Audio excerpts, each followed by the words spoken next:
Hi, so it's been quite a while since I've done any of these videos, and having a look through at what people are still looking at on the Bluebeam side of things, I'm noticing that I'm still getting a lot of views on old videos, but there are a lot of new Bluebeam features that have been released, and some of the workarounds that I came up with are no longer needed. So I thought I would just recap some of those videos, but using the new tools, just to see how much easier things are.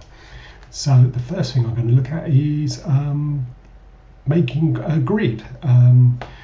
This video's had, the old videos had a lot of views, but we had to do quite a few workarounds, copying lines and making them fit, and then aligning them, etc. But there's a new way of doing this. So I'm going to start with this blank page here, and basically I'm going to want to make a 600mm by 600mm grid on here, as big as I can.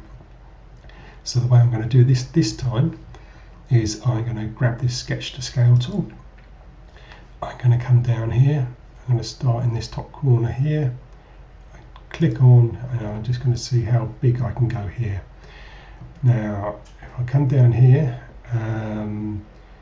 I can see, so that's 1400mm by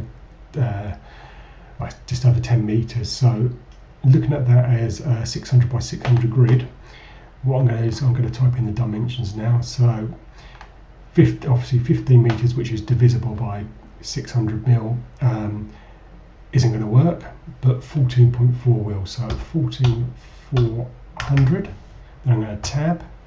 And this way, 9.6, 10.2, so 10,200. Hit return. So that is the biggest grid I'm going to get on this sheet. The next thing I'm going to do is come and select this line tool, and I'm going to draw a line from here to here. And you can see down here. And no, I haven't got lines up, sorry, because it's not a measurement. So I've got that line there, come down here, here as well. So this is where we used to start, excuse me, duplicating lines and then spreading them out. But what we're going to do is something slightly differently here. Now, sorry, before I do that, the first thing I can do is I can get rid of this sketch to scale. So I'm going to get rid of that. And now I'm going to come here and I'm going to right click and I'm going to say multiply, and I'm going to multiply down, and I want it 0.6 meter centers, and then just see how many times I want to multiply. There we go, that's what we want. Same again on this line here, right click, multiply, and we're going right, and we're going 0.6 meter centers, and there we go. So that's our grid created. What we're going to do with it now, we're going to select all of it, so Control A to select all the markups. We're going to Control G to group those together.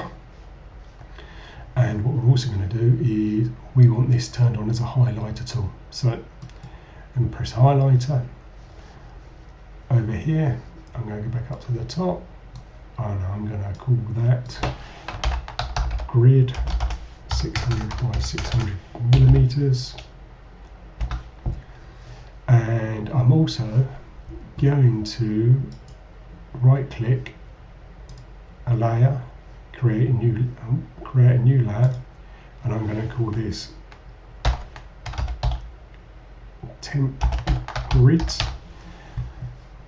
Okay, so I can turn that off, on and off when I want to. So I've got this grid now, so what am I going to do with it? I've got a toolbox down here, it's set to scale at 1 to 50, this drawing's at 1 to 50, so all I need to do is come over and I'm going to say add to tool chest, new tools, and there it is. So purpose of this and purpose of saving it to that tool chest like that is, if I just come over here, so I've got this drawing here, once again it's set at 1 to 50, and if I was putting this on here to see where my roof, if I had loose pitch timbers on my roof and I wanted to see where they would all be at 600 centres, I could literally come and grab this and I could drop this over here where I wanted to, and I'd have a 600 by 600 layout. So there you go. So I could then mark up on this if I wanted to. You can turn it on and off if it gets in the way.